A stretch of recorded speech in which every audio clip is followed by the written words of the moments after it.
Kristen Ryan is a fine art landscape photographer and educator with a profound passion for capturing the world's beauty. Her heart is deeply connected to the enchantment that arises when dedicated nature photographers unite. Kristen's Women's Capture Magic retreats are a testament to this devotion. She believes that women like her yearn for the opportunity to explore, create and forge connections with like-minded individuals. For Kristen, photography in nature instills a profound sense of tranquility and serenity. Her greatest joy lies in assisting others in capturing the awe-inspiring magic of Mother Nature through her teaching and the transformative experiences offered by her retreats. We talk about how her retreats came about, her creative process, and how landscape photography makes her feel fulfilled, along with a whole lot more. I hope you enjoy the show. G'day, Kristen. Welcome to Landscape Photography. How are you going? I'm good. Thank you so much for having me.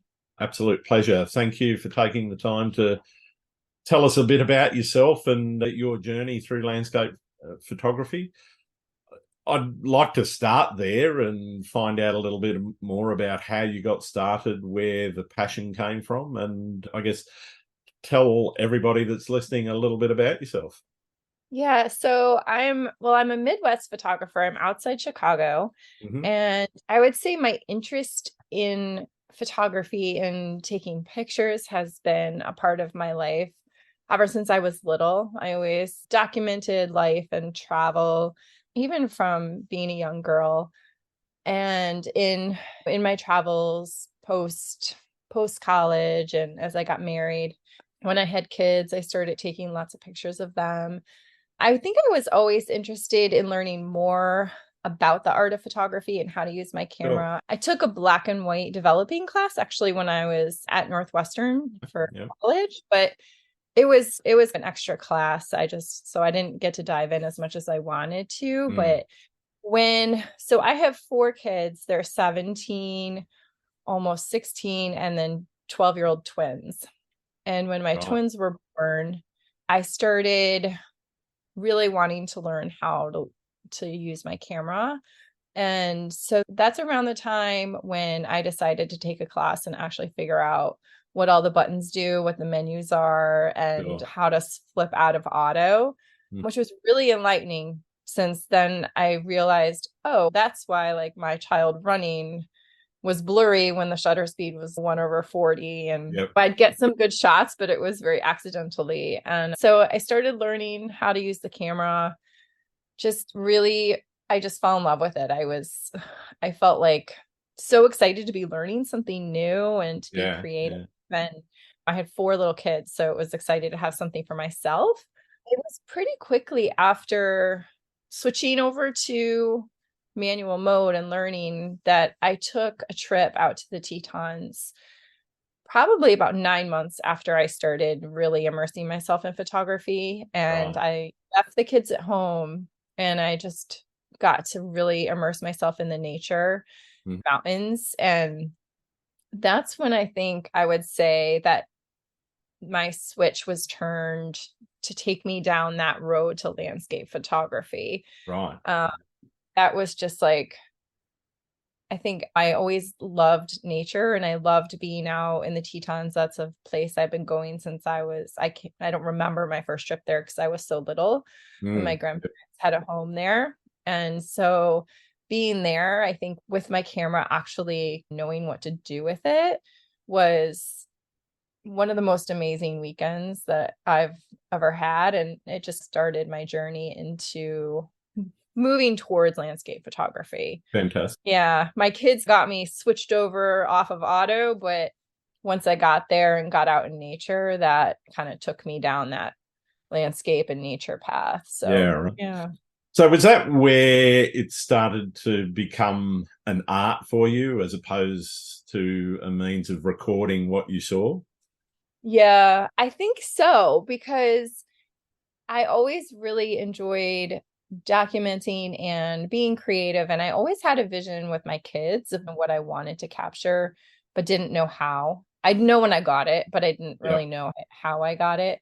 And then with the landscape photography, that it did. It became an art for me, and it became an expression of myself and my true awe at Mother Nature and the world Yeah. around me. And that, I think that was one of the things, is I did know lots of people photographers that also took pictures of their kids, and Sure. I still did that, but it became the nature became that was just for me. I didn't need a subject that had to cooperate. No, my kids didn't have to be part of my photography, of my Yeah, art. they don't look out of shot when you don't want them, and they don't Right. move if you don't want them to. They started wearing like dirty, non-matching fluorescent clothes, and they're still my kids and I love them. But yes, it really became my own way of expressing myself and Sure. seeing myself in the beauty around me. And I think it got me out into nature more, Mm. because the that kick to take my camera out and create also got me out there, which I Yeah. think really good for me. I don't know. I think for a lot of people, it's a little bit of an escape when we get out there and all we think about is the nature and in that current moment, instead of what we did yesterday and what we have to do later. And when Yeah. your mind, Who's been fed and who hasn't? And right, exactly.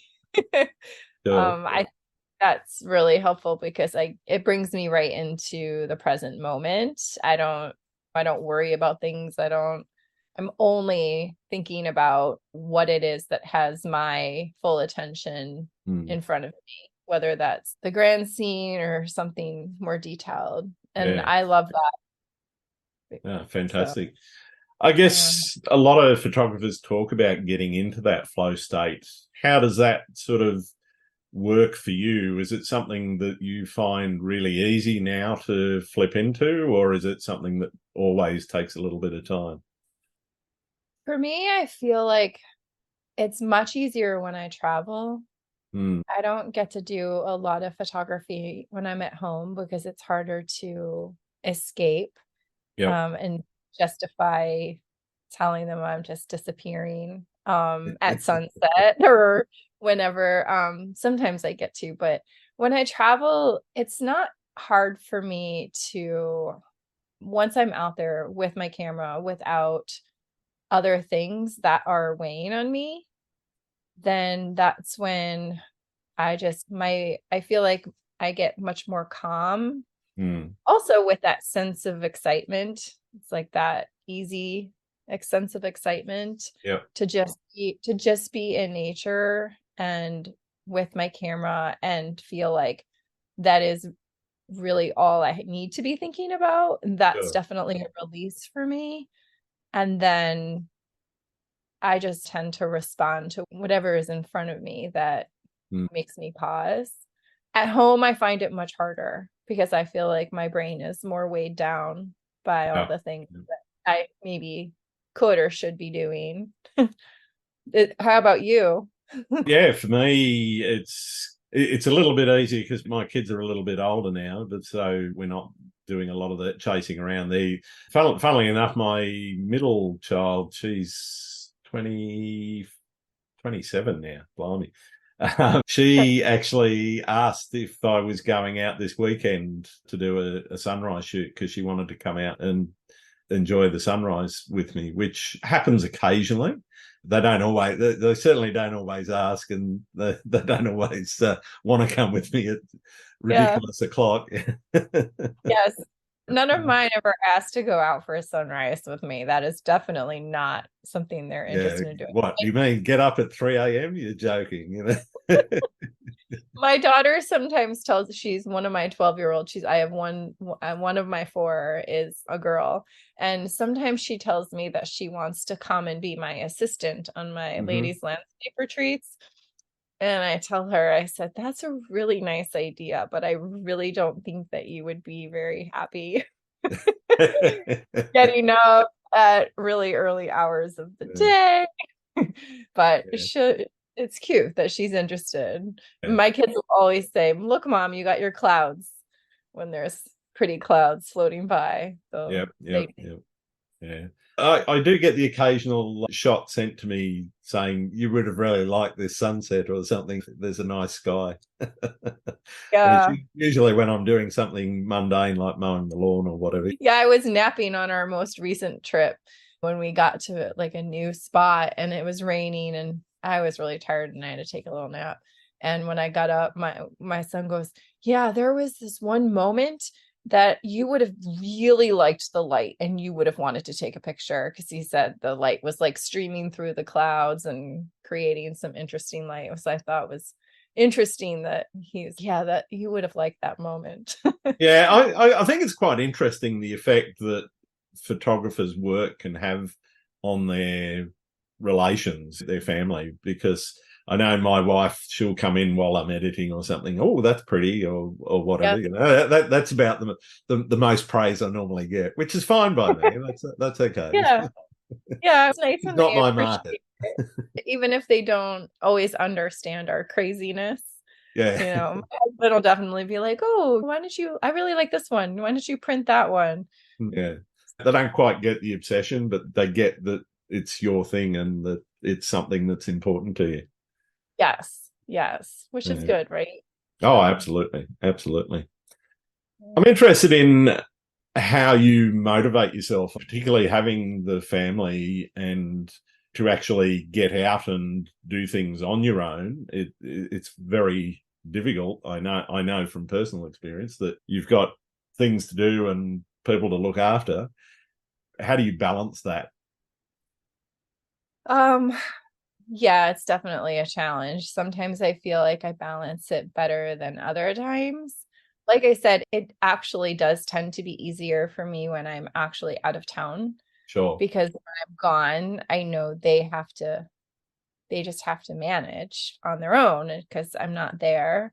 So that actually helps me a little bit when I'm able to make the trip work. My husband's very supportive Mm. of me doing so. I do a little bit of travel, mostly in leading workshops for women, and he is very supportive. And my kids are pretty independent when I'm gone as well. So that helps. I've gotten to that point. But I think I have learned it's something that I really need Yeah. and Yeah, that right.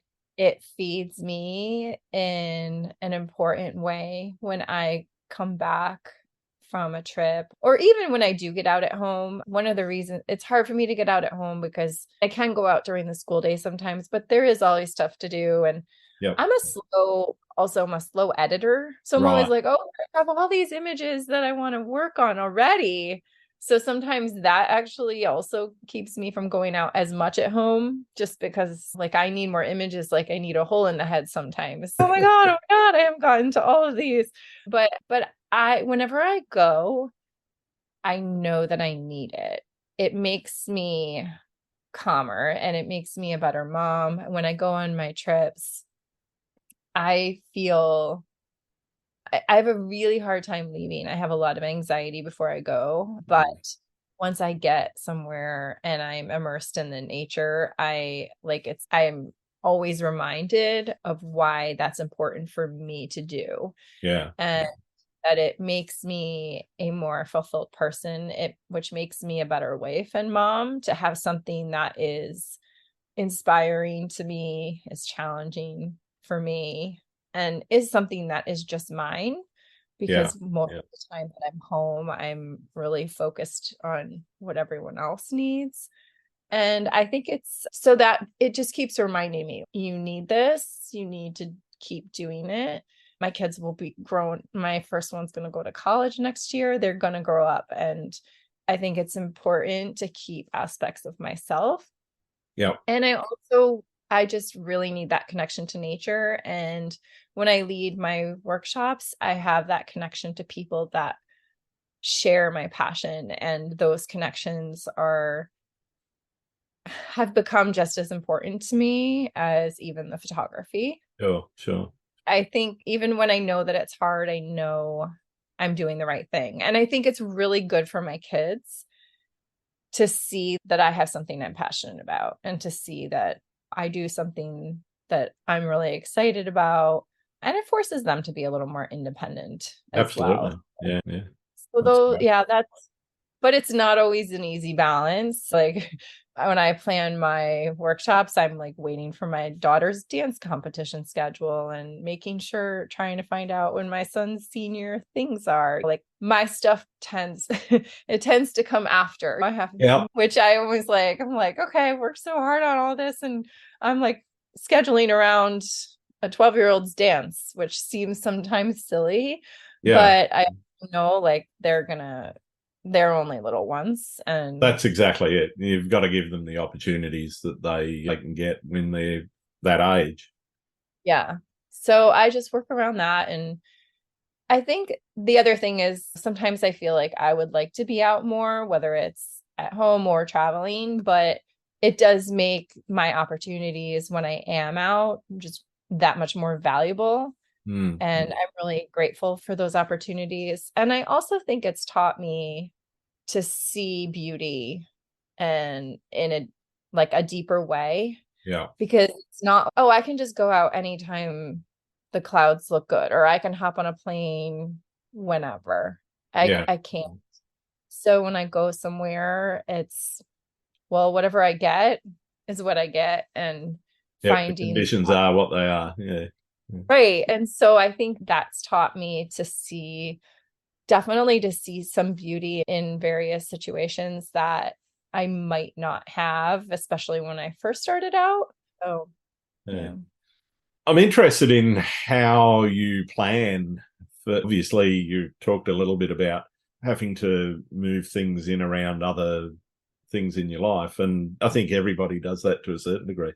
But are you, in terms of when you're planning your trips, are you thinking about particular places and shots that you want to capture, or are you more thinking about the logistics of getting there and how you're going to, and then you let the photography take care of itself when you get there? Yeah. So for my trips, I have certain places that I might have interest in going. Of course, if I'm traveling with my family, it's very different.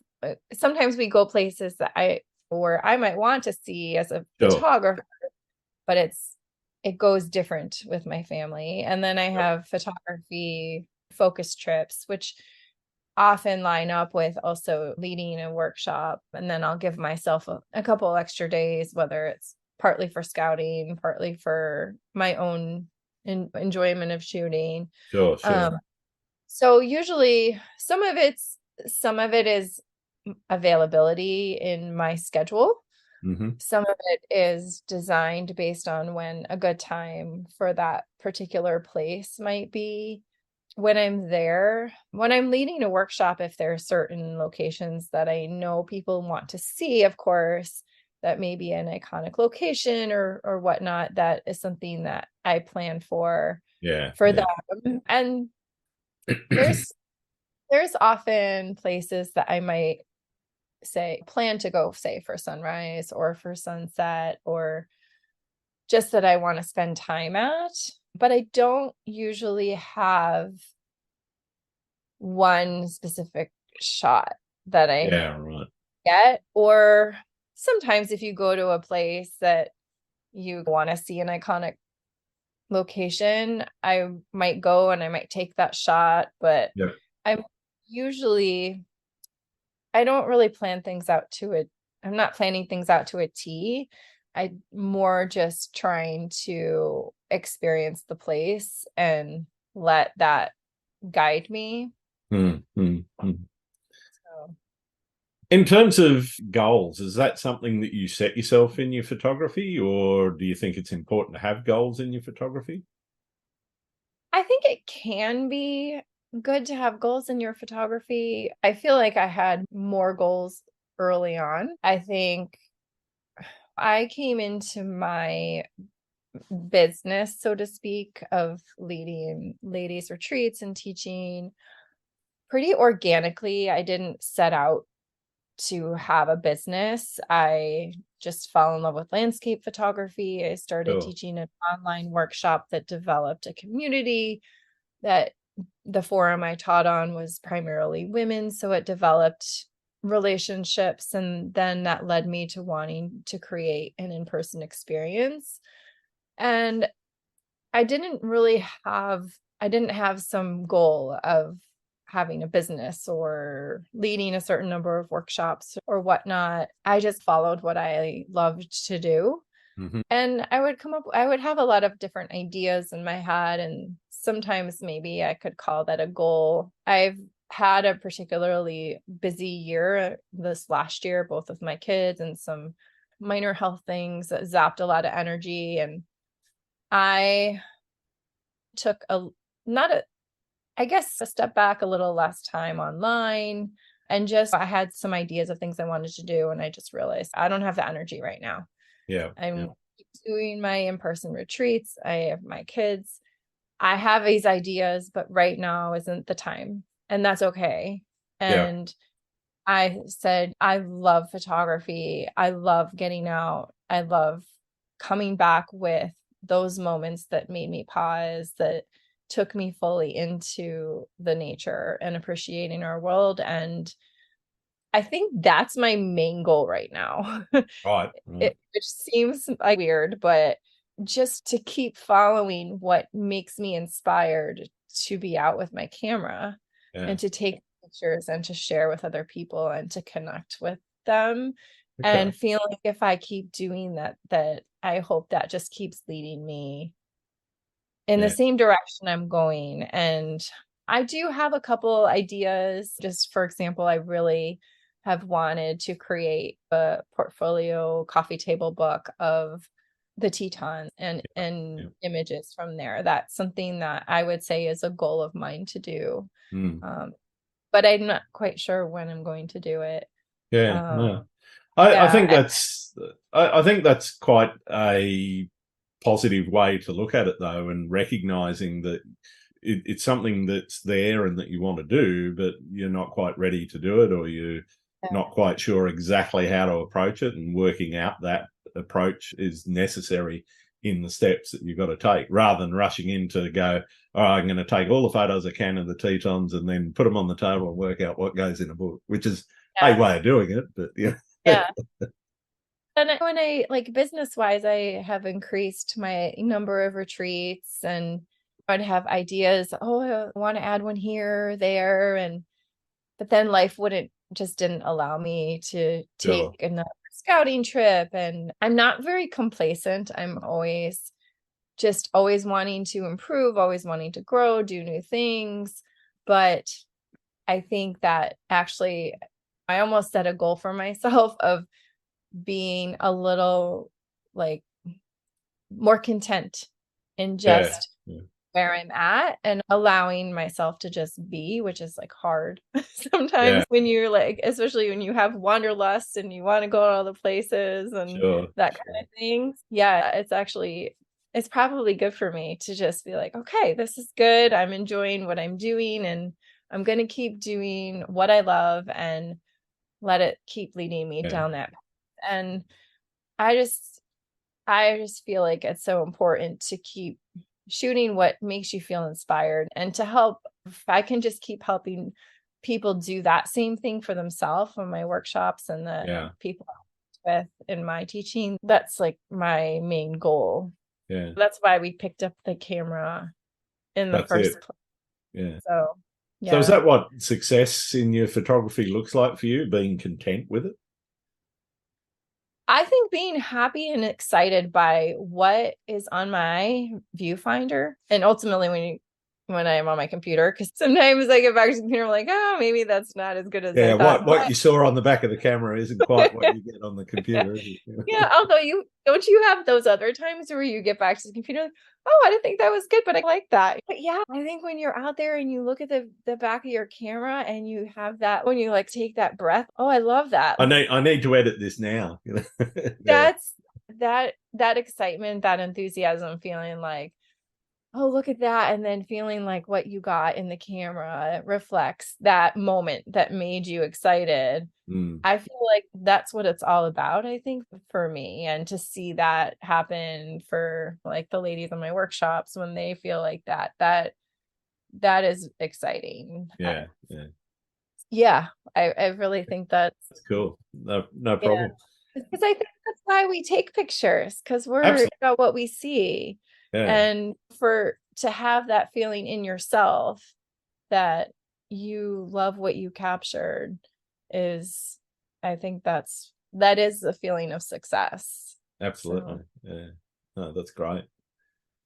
mhm. For someone that hasn't seen your work before, how would you describe your style to them? And I'm interested in exploring a little bit of how that style has developed from where you started to where you are now and where you see it going. Yeah, I think it's always hard to describe your own style. Yeah, that's Um, why I asked the question.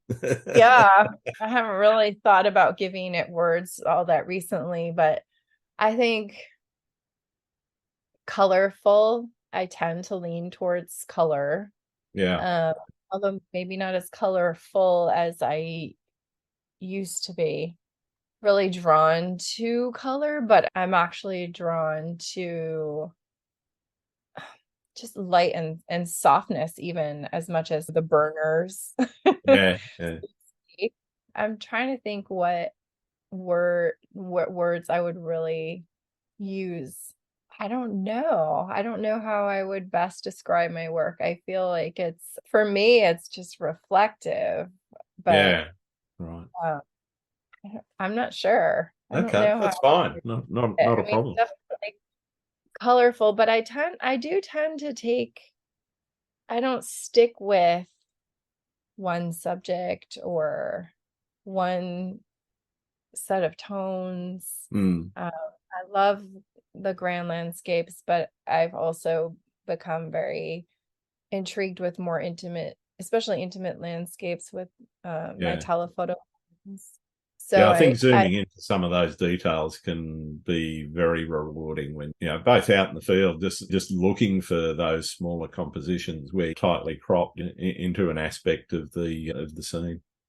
yeah, I definitely find myself I when all the factors come together for a grand landscape, when you're sitting there and you're like, "Oh my gosh, this is amazing." Hmm. And it just takes your breath away. Like that kind of moment is there's no words when you're just speechless about how it all comes together. I love that. But I also just really love when there's various smaller stories within that wider frame that Sure.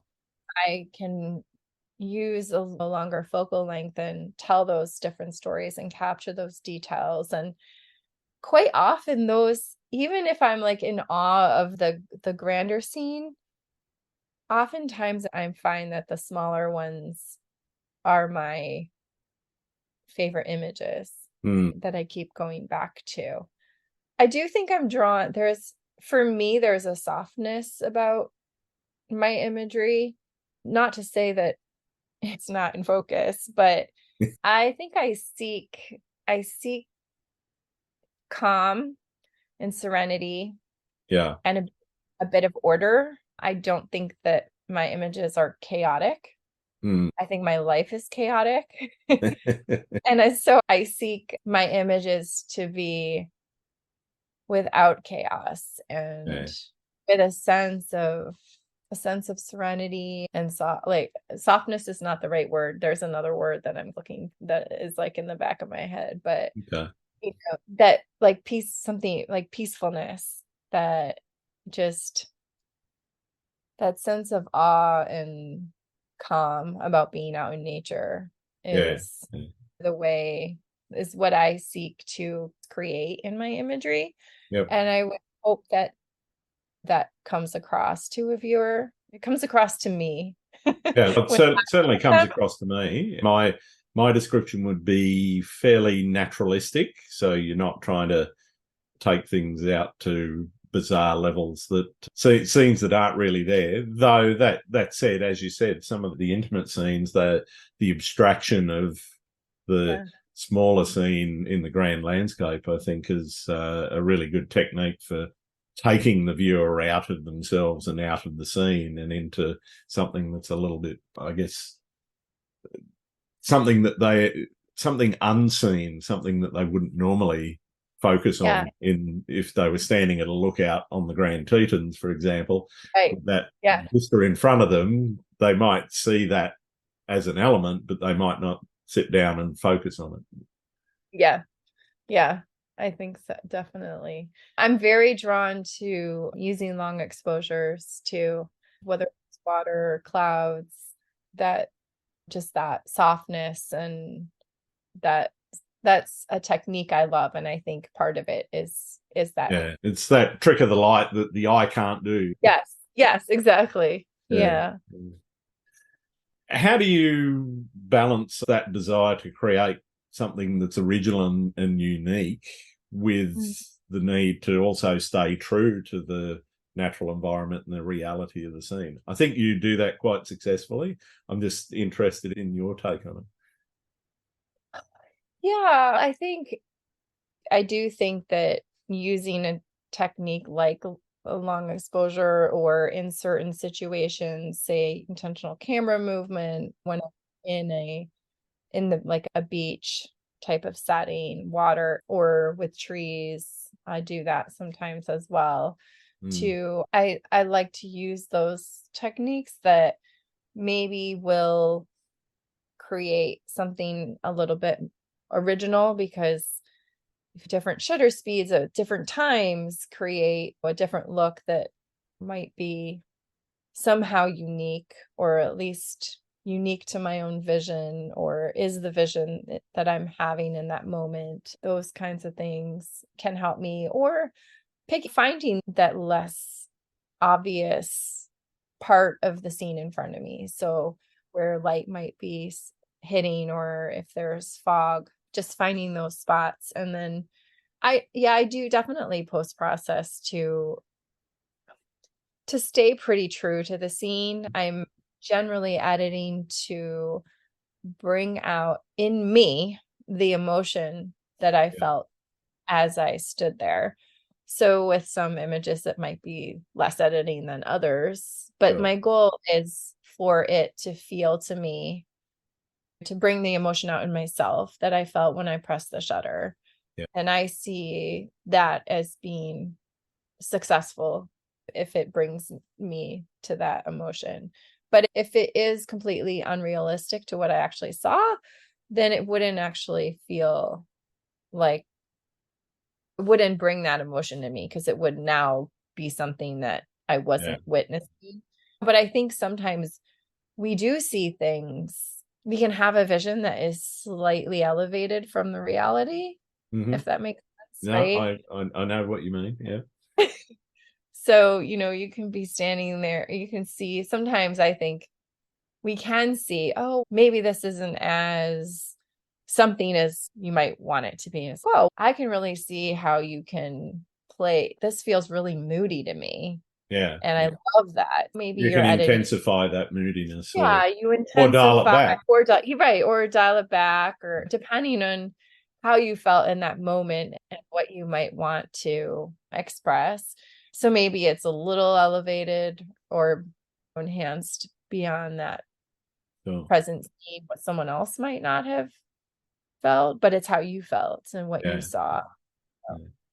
I think you've already answered this question, but are you one that races home with a card full of images and straight onto the computer and get into them, or do you like to let them marinate for a while? I will say that, so I just got home from Glacier two Nice. nights ago.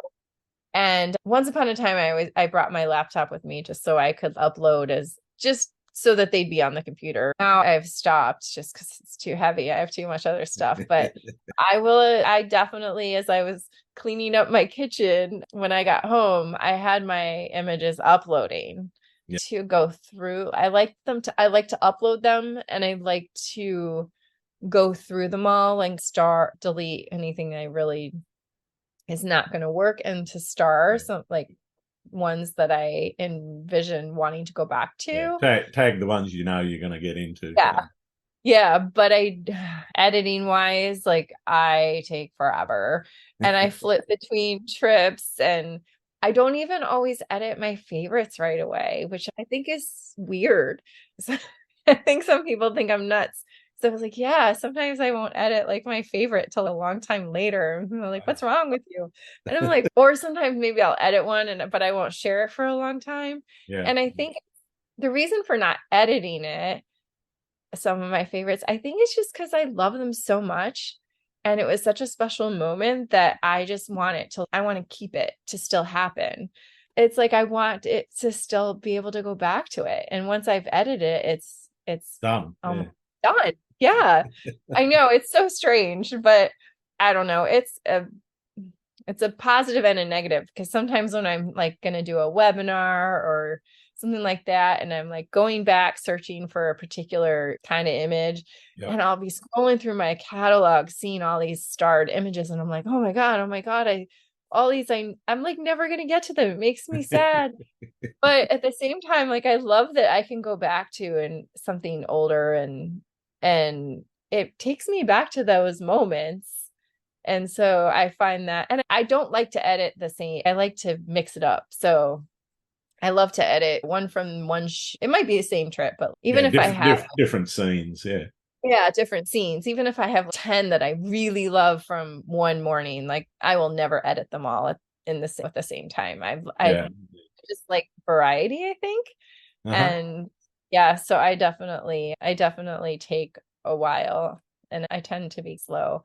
Sometimes it does make me sad because I know there's images I probably really would love edited, and I may never get to them. But I also realize I experienced those moments. Yeah. Even if the image never gets edited and shared or anything gets done with it, I was there, and I spent that time enjoying that scene. And if that's all it was, that's okay too, because really being out there and experiencing it is the biggest part of it. So yeah, right. Yeah. Well, that's cool. But yeah, I have a very big backlog. I don't know too many photographers that don't. Yeah. I know some people, they come home. I've had people diligently go through everything, and yeah. They're like, here's my album. 2 days later, I'm like, how did you do that? Yeah, I'm the same. I've got trips from last year that I want to do books for, but it's like, I'll get to it. And these aren't books that I'm going to publish and sell. These are just for me. One of the things I like doing is creating photo books that we can, instead of doing the old photo albums. And so it'll be a mix of snapshots and some of the ones that I've spent a bit of time creating some art. But I've got about three trips in the last couple of years that I still need to do books for. Yeah. Do you tend to get started right away, or what do you do?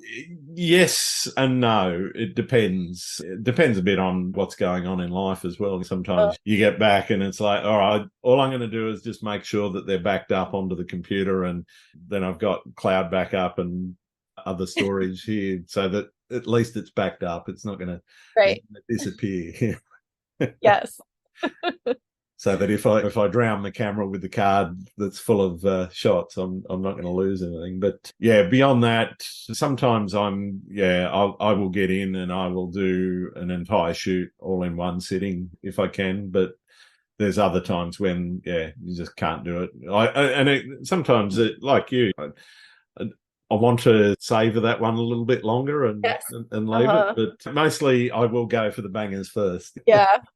Yeah, I definitely pick out some favorites, but sometimes there's been a couple times where I've had images that I just feel like they're so special to me that it takes me a little while to share. I may edit a couple times, I've edited them, but I'm like, I'm not ready to share it yet. I just want to keep it for myself. And it's just, particularly we just got back from Fiji. We did a week over there. Oh my gosh. And some absolutely stunning scenery and whatever. But I was there for a week, and I think I took the camera out 3 times. Is it the first time you've been there? Yeah. Okay.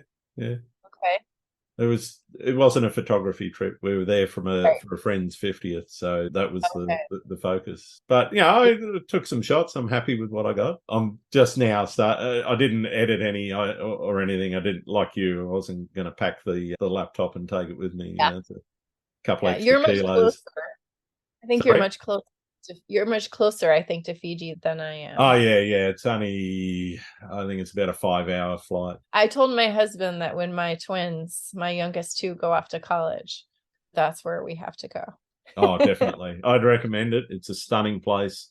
People are fantastic. It's amazing. And we did quite a bit there, did some trips up rivers and things to waterfalls. And Oh, wow. I didn't even take my phone with me on that trip. So all the photos that I got from there were from other people who had waterproof cameras and things, because I just wasn't going to take anything with me that was going to get wet.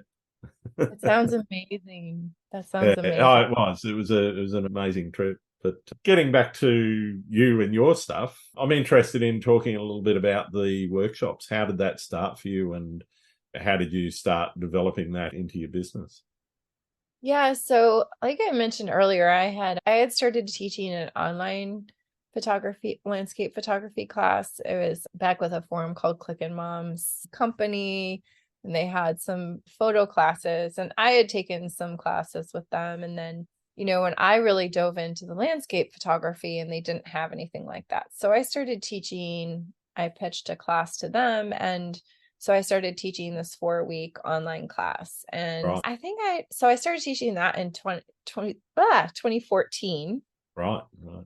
And so I had taught it twice a year. And after a couple of years, it developed. I had a Facebook group for alumni, and it just started developing friendships and relationships. And Nice. I started feeling like I really wanted the opportunity to be able to work with photographers in person and in a place that was really inspiring, and to Sure, just sure. to have my at the time I looked out there, and I don't know if there were any workshops that were dedicated to women, run by women, but I didn't find any. And I felt there were a lot of women that were wanting to do more landscape photography, but were maybe intimidated to go on some workshops, maybe scared to go out alone, and they again go on family trips, but their family wants to eat dinner during sunset and all these things. The same company, Click and Moms, they had a conference that I went to and taught at. So when I went and taught at it, and I connected with these women, but we only had an hour and a half in the middle of the day, I was like, really need more time. We need to be in a different location, because the location I was able to teach wasn't necessarily what I would choose for landscape photography. Yeah, I just felt we need more time, and we need to be in a place where we really want to do landscape photography, and to have a small group of women that can come together and connect about our passion and to get out and shoot together is something that I felt like there would be a lot of women who would be interested in that. With my history in the Tetons, I was like, I could lead people around on a workshop tomorrow. I'd spent so much time there. I'm like, obviously there's a lot more that goes into planning a workshop, but yeah, I, I had this vision for what I thought it could be. I've finally planned that and made it happen in September of 2017. right. And it was a success. And so I did it again in 2018, and it sold out in a couple hours. Nice. So then I decided to add another retreat there at a different season, and those sold out even quicker. I just loved it. It was everything that I hoped that it would be. It was lots of work, but really it just felt like every time I go, I feel like this is what I'm meant to be doing. It Yeah, feels just connecting with all the women and having these opportunities. It's really rewarding. So I've added some location. I ended up after 2019 or in 2019, adding some locations. So I've built up over the last couple of years. I've done 6 retreats each year. And fantastic. yeah, so I think I started since started, and people who kept responding so positively, just adding from there as the interest increased. And I've had so many women come back to multiple retreats, Hmm. which has been especially rewarding, because one of the main reasons that I started it in the beginning is for that connection and community. So to Yeah, have yeah. people who wanted to come back and sometimes it's the same place, sometimes it's a new place, but it's been very special to deepen the friendships and to see the ladies grow with their photography. Fantastic. What could somebody expect to experience on one of your retreats? So we spend all of our time as in the field as much as we can. It's not really a classroom environment. We're just being in the locations that we're at. I try to maximize our time in the field so that we're really getting out and shooting as much as possible. We'd spend as much time like meals together. I'll try and give people some downtime. I try to weigh out the whole, let's get as many opportunities as we can while we also take that time to recharge and get to know each other. So we spend meals together, and I find it to be a very supportive community of women. I always come back feeling like the people that I spend time with are the best part of the trip. And that I love the way everyone inspires each other and supports each other. I'm obviously there to help and encourage the women with their photography and anything they want to learn, but I love that they're always willing to help each other as well, because we're all different ways of looking at things. I try to offer lots of different ideas and encourage them as well to explore what it is that speaks to them. I will do as much hands-on helping as possible, but I also like to enable people to explore the scene, their camera for themselves, so that they're really doing the creating and are going to be able to take that to their next experience, rather than not so much, okay, here are your settings, put these in, that kind of thing. And then I really see it as like an opening and a start of a relationship.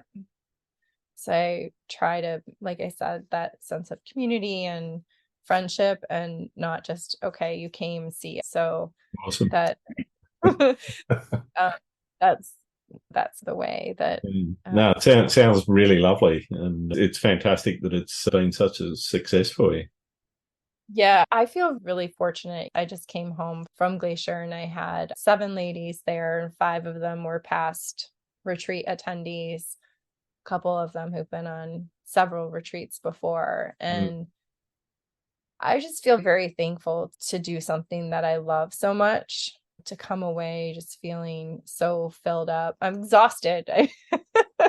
You can't shoot for 6 days straight and not come home exhausted. My daughter was like, "Mommy, why do you always come home so tired?" But it's tired. Is that the one that wanted to be the assistant? Yes. Yeah. You should take her one day just to give her a go. She would never come back. I don't know. Maybe someday she'll like photography too. I don't know. But yeah, I really feel so fortunate because I feel like it's the best job. Nice. But obviously the Tetons is a place that keeps drawing you back. Are there any others that you just have to return to, whether it's you just haven't got the shot or it's just something that's magical about the place? So the places I currently do my ladies retreats are in the Tetons, Glacier, which Glacier is taking a break next year because my oldest is going to graduate from high school and go to college. I couldn't plan it. I've up in Banff, the Canadian Rockies. I love jagged mountains. They they really speak to me. And I definitely I think you've got to be dead inside not to like them. I think you're right. I definitely had that feeling when I left Glacier this time. Oh wait, I'm not going back next year. But I already was inquiring, when can I book for 2025, because I need to know when I'm coming back. I know it's the right decision not to do that one next year, but I also love the ocean. I love water as well as mountains. Yeah. When you can combine the two, whether it's lakes or ocean. So I've done a couple years a retreat in Hilton Head, which is a totally different vibe, more relaxed. We all stay in a house together, and I've done Chicago as well, which Chicago, I live outside Chicago. So it's just, I've done a weekend workshop, and Chicago is a fantastic city to photograph. But the mountains and ocean really are like, I really love. Kauai is a place that I've been a few times, and it feels like I could just stay. Certain places that you go and you just feel like that you enjoy going and you have a good time, but you don't necessarily feel like you have to go back. Kauai for me is one of those places where I got to come back again. I can't not come back. It has to happen. So that Kauai definitely is one of my heart places. I haven't been for a couple of years now, but yeah, I will be back there for sure. I often ask if there's a place that you've been to that you'd like to retire to. Is Kauai that for you, or? Well, that's one of them. My family and I just went to the Lofoten Islands in Norway. And we went to Sweden because my dad's 100% Swedish, and I wanted my kids to go to Sweden. So we were there, and then we were in Norway, and those islands were really incredible. I would love to go back there and spend more time photographing. I did some photography, but it was more of a family trip. So that's definitely one place I'd love to go. And I'd love to go in the winter because I love winter landscapes. But so that's one place. I definitely have other places I'd love to go back to as well. Kauai is one of those places where I feel like I could just go and stay and just not leave. You know, there's something that's it feels, of all the places I think I've been, it has a similar feel to me as I feel in the Tetons. Like, one of the things I love about the Tetons is how majestic and magical it feels, and yet the valley feels intimate to me. It's not like Glacier is amazing and the mountains are incredible, but it's a huge park and the mountains are just kind of everywhere, which isn't necessarily a bad thing. But the Tetons there's an intimacy about them to me it's just a little smaller, not quite as much dry, like it just, I don't know, I think that's like the homebody in me. Because I'm like, I have this wanderlust, but I'm also a homebody, which is weird. I feel like it's weird because I'm like, I want to go here and here, and yet I'm also like very much of a homebody. Happy to stay at home though. Maybe it's the introverted part of me that's the homebody, and then it could be. But yeah, Kauai feels a bit the same to me. It feels amazing and magical and yet intimate in a way.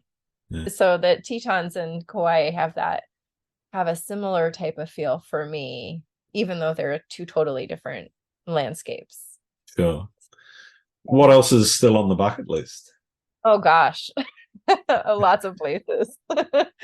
I'm still trying to get to Iceland. I know, like, that's been a trip. I was like, oh, I've got to get there, and then COVID happened, and still just haven't gotten there. And I really want to go to Scotland. I'd love to go down like to Patagonia, of course, like all these just very majestic landscape areas. Lots of jagged mountains. Yeah, I'd love to go to Fiji. So I love like beautiful blue water as much as I love mountains. I'm like, either one brings me like this real sense of serenity and calm and excitement, where you just like feel like you're taking deeper breaths. I know exactly what you mean. And I really love to go to New Zealand. But I know that some places like that, it's like way too far for me to go until I think my kids are gone. Because even if someone was going to watch them, I would feel like I was too far away. Okay. Yeah. I can understand that. Yeah. But sadly, for better or worse, I only have 6 years and then they're all going to leave me. So I am not wishing them away at all. If you're lucky, I've still got two living with me. I've got the youngest You? one's 23. So. I don't, my husband's, you got to find a job. Oh, they've got jobs. That's not a problem, but they're still living Oh, here. yeah, he's gonna kick them out. Yeah, he says that, but With that, we'll see what happens when the time comes. Yeah. exactly. Yeah, yeah. Yeah, I don't, yeah, definitely there's certain places I'm definitely more comfortable going with the family or waiting Sure, a little sure. while. But yeah, I have lots of places I'd love to go. I've never even been to the Grand Canyon, which is Oh, crazy. wow. Okay. Yeah. Kind of being as old as I am in the US, that I've never lived like I'm grew up on the East Coast, Yeah. Midwest and East Coast, and then I've been in the Midwest since college. But we spent a lot of time going out to the Tetons when I was little, so Mm. some of the other places I didn't manage to get. But I also really love the Pacific Northwest. Yeah. I've Yeah. traveled out like Washington, Oregon, California area. I've traveled some with my family, and it's so beautiful out there. Yeah, definitely. That's one that's definitely still on my bucket list. Yeah. Yeah. Do you have We've done any? Oh, sorry. oh What's your most memorable experience taking photos? gosh, that's really hard just because I've had so many. Hmm. My That first weekend in the Tetons after I started learning is really memorable to me. Sure. I do have an image printed in my family room that from the fall of 2012 Hmm. that is it feels like definitely one of those turning points where Right. just nature astounded me. So I do remember from that weekend, the first day I got out there, I was by myself. My mom met me at my grandparents' house for the weekend, but she didn't get there the first day. And I Mm. went on one of my favorite hikes and just took my camera everywhere. And I don't even think any of the pictures were that amazing, but just being out was amazing. I remember thinking this is the best day I've spent by myself in I don't know how long. And I remember that along the river behind my grandparents' home was like this tree that had already turned colors, and it was sitting at the end of the river, and it was just beautiful. Fantastic. And then when my mom came, so my grandparents' property, which is sold in 2016, but back when they bought it in 1969, so for many years there was behind the house was what they called the meander. And it was like a tiny little creek, and you could step over the rocks and you wouldn't approach getting your feet wet. In fact, my Sure, mom sure. said that they could barely even find it for a while. Like you had to look for it. And my grandpa would hike far back to the main channel of the Snake River and fish every day. So he went over this meander. The Snake River, which, twists and turns, Yep. it turned. And so what the meander became like an actual like rivers and like Right. real part of the river Yeah. behind the house. And so for many years it would be up to your chest. So you couldn't just cross it. Wow. And so in 2012, it was really low. And so that weekend, my mom and I were able to cross it and go hike all the way back to the actual main channel of the river. Right. And we did some photography, and then we noticed a storm was coming over the mountains. So we turned and we left, and we were walking, and I just turned to look back at the mountains where the storm was. And the sun was coming through, and it lit up all of these golden grasses. Fantastic. It was amazing. So I took a picture of it. I called it the Golden Meadow, Mm. and it was just so beautiful. So I have that printed large and framed in my family room. So that I have many more memorable moments, and especially doing my retreats and so forth. But that was the first. Yeah. That's what it was, that first real high Nice. of being out and being just totally amazed Mm. by nature and finding that translation into my images. Yeah, So, fantastic. oh, I thought of one other place I have to go back, and that's the Oh, okay. Dolomite. My family and I went to the Dolomites for a couple of days last summer, and Nice. Yeah. that was amazing. Yeah, another one on my list. Yeah. Yeah, we went. I didn't get. We had to compromise about leaving the Airbnb at sunrise though, instead Right. of Yeah. getting somewhere at sunrise. Yeah. But so yeah, that was definitely that weekend in the Tetons was memorable because I think it's what got me hooked. Mm.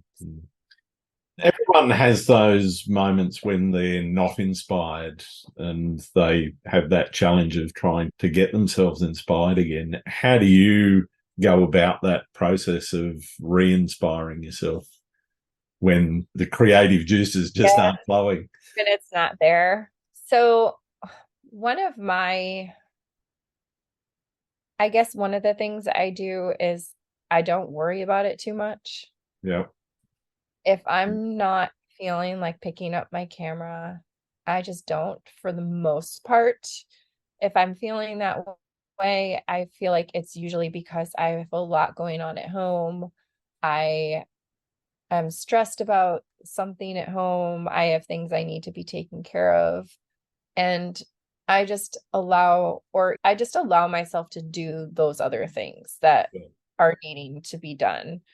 And I know that when I get maybe out on my next trip that I will feel inspired again. When it comes to home, sometimes I just kick myself out Okay. and go for a walk. I have, like I said, I really haven't gotten to shoot at home too much, but there's a couple times I'll just grab a camera. There's a pond behind our house. It's just a retention pond, but some I'll see things that sometimes inspire me. Even when I walk my dogs, I'll see like flowers, certain Yeah. Right. patterns of flowers, and I'm framing things in my mind. Sometimes I feel like that really helps when Mm. when you're not actually trying to take pictures. Yep. That Yep. I might see something and it feels inspiring to me. And sometimes I don't have the opportunity to actually put my camera up to it, but I think that can make me feel inspired. Mm. Mostly I try to recognize that if I'm really not feeling inspired, it's usually because I need to take care of myself in another way, Yep. getting stuff done at home or whatever it may be. Yeah. But I usually have faith that next time I get out traveling, I'm going to feel inspired when I'm in a new place. Yeah. It would be okay, tomorrow I'm going to the Arboretum and I'm just going to take a walk and Yep. that kind of thing.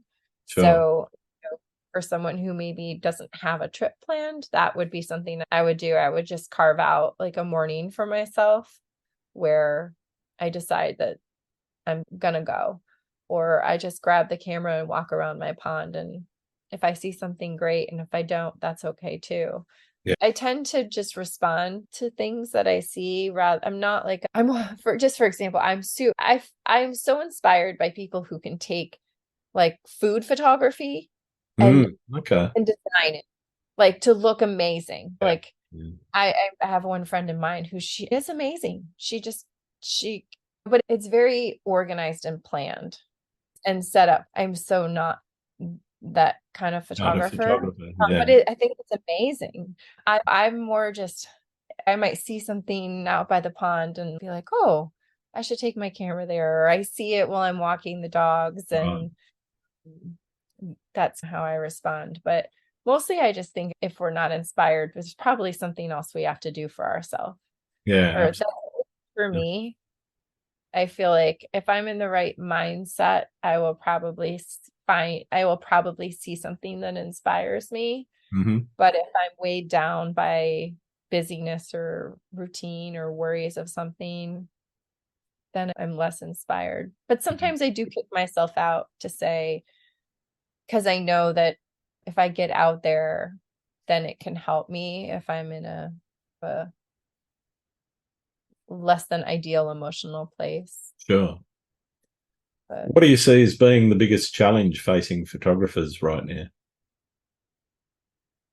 probably just the fact that there's imagery and photographers everywhere, like on the internet. I think it's hard to keep out the noise.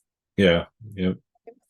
And of course, I know I haven't engaged in a lot of the chatter, but just all the AI, and that's always been how much do you edit and how much you don't, and Yep. how much is real, and just everyone's opinions in all regards, right? Whether Yeah. it's Yeah. what you do in post-processing and how you do things and listening to what other people think. And I think that's definitely one of the biggest challenges. And especially because I think the more we learn, the more we are harder on ourselves and the more Definitely. we Yeah. seek everything to be better. And I think that's hard because I think it can often lead to being less than satisfied or happy with Mm. imagery and I think that is a little bit sad because I think that when we get out in the nature and we're experiencing something beautiful, to end up coming back and just being dissatisfied with our images when we were in this amazing place and experiencing beauty, that's really unfortunate. Yeah. Or to, Definitely. you know, to feel like you want to love something, but then let those outside voices drown out your own Mm. Mm. excitement. Yep. And I think social media is a double-edged sword. I Oh, mean, it's absolutely. Yeah. I got a all of, love-hate relationship with it. right. Yes. But I think all those things are one of the biggest challenges. We start out picking up a camera and be like, oh, wow, look at this. And then it just becomes this isn't this and this isn't this. And Yeah. And I you get, yeah, you can get so didn't picky. nail the composition. I'm slightly too far left or too far forward or whatever, too high, too low. Yeah, I think which it's good that we see things and we Sure, learn sure. from them. And, How to improve next time, but yeah, right, exactly. But I also think it's important to be able to say, yeah, I might do that next time, but I love this anyway. yeah, yeah. You know, Totally get that. Yeah. yeah, I think you don't have to just totally discard an No, image. Just maybe you're not going to submit it for a competition, but really, I don't know. I'm not that concerned about a competition. I'm not really sure. into competitions. I don't even know when they happen. Most of the time I like, oh yeah, I didn't know about that competition, but Yeah, not that I I'm always surprised to how many there are. Yeah. yeah, I sometimes I think I live under a shell because I'm like, I didn't even know that competition existed, but I don't know. I think it's what determines the value of an image. And there's a lot of things like I don't think it has to be a competition winner or a scroll stopper Yeah. necessarily to have a lot of value. So I think it's for each of us to decide which images have value for us and to not obviously if you have to make your living then with your selling images you have to care what's going to sell, Yeah. can't dispute that, but outside of that, yeah, I think I don't know, sometimes I just hear too many people unhappy with or Yeah. not feeling confident enough in what they're creating, and Yeah. I think that the more you get around other people that do it, the more sometimes it can push your own feelings down. And yeah, I think that is a challenge for a lot of people. And I think sometimes depending where we're at on any given day, anyone can fall victim to that where you're Totally. Yeah. having a good day and What about the future of photography? Where do you see it going? oh goodness, I don't know right now. That I really don't know. I hope like with all the post-processing and AI creations and stuff, it's hard to know where that's going to take us. And I don't know. I'm not really sure. I hope that there is at least still some kind of distinction just because I feel like there's so much value in the actual experience. than what we Totally. actually Yeah. saw. And I don't necessarily I don't have a judgment about AI created art, and I think some of it is just really neat.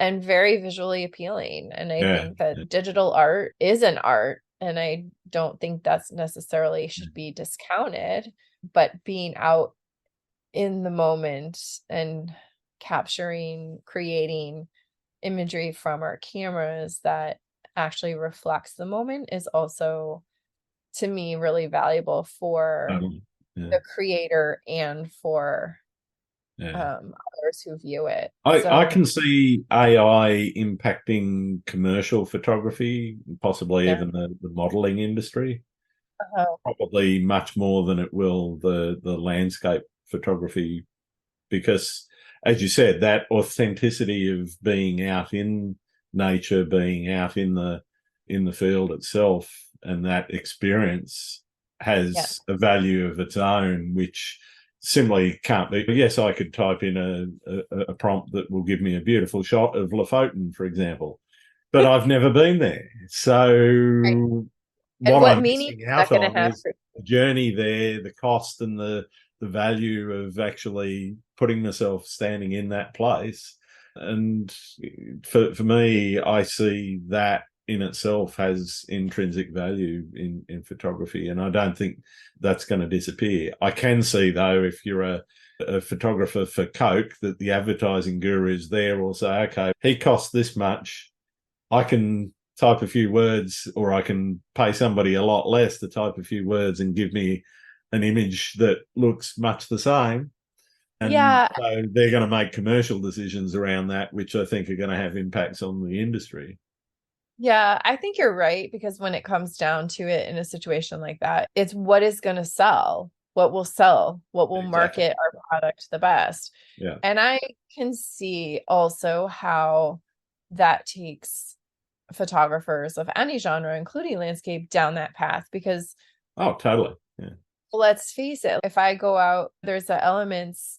I had a blog article. I said there's our craft, all the technicals, there's our vision, there's our opportunity, Mm-hmm. and then there's an element of luck. Totally. And if two photographers go out to the same place at the same time on different days, and one gets like this The amazing rainbow storm, appears. lightning and rainbow and the magic unicorn, and Yeah. then the other person goes out and they just have rain or a total clear sky. One's, if they're pretty, both very competent photographers with good vision, one's going to get these jaw-dropping images and the other's not as much, right? Yeah. Yeah. It'll be good, but not as eye-catching. So you can understand where maybe that photographer didn't get the great weather or conditions, wants to like enhance their image if they know how in post-processing, because so now Sure. they have this more dramatic image that they can get followers and customers and whatnot. It's totally understandable. Yeah. And you get that, but at the same, I know I don't do that with my images, not because don't necessarily know how, or because or because I think it's wrong. I'm like, if I do that, like, it's no longer the moment that I was Yeah. there. It's Like, not that I don't, experience. It's not a right. reflection of that experience. Yes, it's not a reflection of my experience anymore. And so when I would look at the image, it it would feel like digital art and not the Photography. experience. Yeah. Yeah. So while again, I don't necessarily think that it's wrong to do it, it's just not something that I do, because when I'm creating, it comes from the experience, from Yeah. my joy and feeling of being there. Yeah. So Exactly. I think that's where it comes in, I think, to whatever each artist chooses. But I see the argument where people say one's more true Totally. capture photography and one's more digital art, Yeah. and Yeah. no judgment to where you go. I like to play with certain concepts. Like, I've done some, not a ton, but a little bit of like in-camera multiple exposures. Yep. My Nikon can do that. I actually also have a Sony. Sony can't do that. So you actually would have to put them together. So I'm not I wouldn't say I don't do any kind of creative processing or anything. I don't want to go where it's not my own experience. Yeah, I've gotcha. I think I know some people can get pretty heated about each side of it. I'm not Definitely, really. definitely. I feel like each person to their own, and this is what I do and this is why. Cool. Yeah. Yeah, but you're right about the commercial stuff, because I think it's whatever There's some they're selling significant their risk there. product. Yeah. Whatever they think is going to sell their product is where they're going to spend their money. Absolutely. It's going to come down to that commercial decision. How can I do this cheaper another way? If I can, I'm going to do it. And Yeah. I spent a lot of time in the corporate world, and that's how that world works. It's, cost and profit. And you say, okay, if I can cut money out here, I can make more money over there. Do you do much in terms of like more creative stuff, or do you feel like you I've like dabbled with go for it? AI. Personally, it doesn't grab me that much. I will occasionally do a composite, or if you're doing things like star trails, for example, Yes. Yeah. to pull that entire circle off, for example, Right. you can't do Yeah. that with a single image. Nope. It just doesn't work. So you've got to go through creative editing to make that Yeah. work. So things like that, yes, definitely. Yeah. But it's really, if I feel like playing around with something, I will. I've put a star field where it wasn't in the shot, in a sunrise shot, for example, and it's Yeah. actually, if you look at the polarity and everything, it's actually looking south when it should be looking north, or vice versa. Okay. So Yeah. I've done things like that, but the key for me is being honest and upfront about that. So if I put that out on the internet, then I've Right. captioned it appropriately, saying this is digital art, it's not photography. Yes, I've Right. taken photos of all of the elements, and it's all my own work, but This is how I put it together. this is how I put it together. It's a composite. It's not Yeah. a single shot. It's Right. nothing. There's no, the trickery is that I've put it together, as opposed to I've done some in-camera trickery to make it happen. Right. Yeah. And I think it can be fun sometimes to play with those kinds of things. And, If nothing else, it teaches you how the editing process works, and it teaches you. I use Photoshop almost exclusively with minimal edits, actually, in Adobe Camera Raw. So most of my processing is in Photoshop. And what it's done is taught me about how to use layers and blending and that sort of thing, where I've used that in what I'd call more pure photography. But it's not about necessarily being digital art versus being photography. Yeah, that makes sense. Yeah. Are there any photographers out there that you think I should be talking to?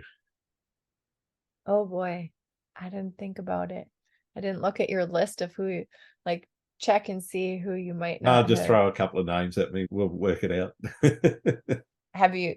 You probably already had Jennifer Renwick. You probably already had. No, I haven't had Jennifer on. I've got her on my list, but I haven't actually spoken to her yet. Okay, she's inspiring and also a great person, friend of mine. I don't know if you are familiar with Beth Young.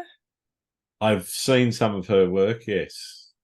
She's a friend of mine. I think she's really inspiring work as well. She does some great landscape photography as well as more intimate nature shots. Fantastic. That's fine. That'll do for now. My head starts swimming with photographers. I know, yeah. It is an unfair question, because there's so many people that you could name. Okay, who are two people that come straight to my head? It's been absolutely wonderful talking to you. I've got one more question for you, and for many of my listeners, it's the most important question I ask, and I ask this to everyone. Do you like pineapple on pizza?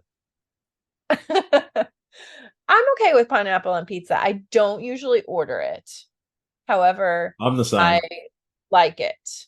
So if my pizza has pineapple on it, I'm good with it. I like pineapple and I love pizza. So I will eat pineapple on pizza, and I did know you asked that, but I hadn't thought of it I wasn't thinking about it. Yeah, I totally got off. I knew you asked that, but it was not on my brain. The one I don't like black olives on pizza. Oh, really? I don't mind an olive. I'm an olive person. What And about anchovies? Some people are really anti-anchovy. I don't love anchovies either. Yeah, if they're there, I won't pick them off. I'm okay. I'm okay with most things on Yeah. pizza. But I like most of it. Otherwise, I like most veggies, and I like sausage. I like Cool. pepperoni. Yeah, pizza's my favorite. Uh, all Yeah. right, it's been wonderful taking some time to talk to you about your work and about how you do things. Where can people find your work? Yeah, so my website is kristenryanphotography.com, and that's Kristen Ryan Photography is my Instagram as well. So those are probably like the two main places to find me. Fantastic. Thanks very much, Kristen. Thanks for having me. I appreciate it. It was fun talking with you as well, Grant. Thank you. Thanks again for listening to Landscape Photography World. I hope you enjoyed the show, and keep listening because I'll be joined by some great guests in upcoming episodes. You can find my work in this podcast at grantswinburnphotography.com. I'm also on Vero, Twitter, YouTube, Instagram, and Facebook. I'm Grant Swinburne. Hope to see you out shooting soon.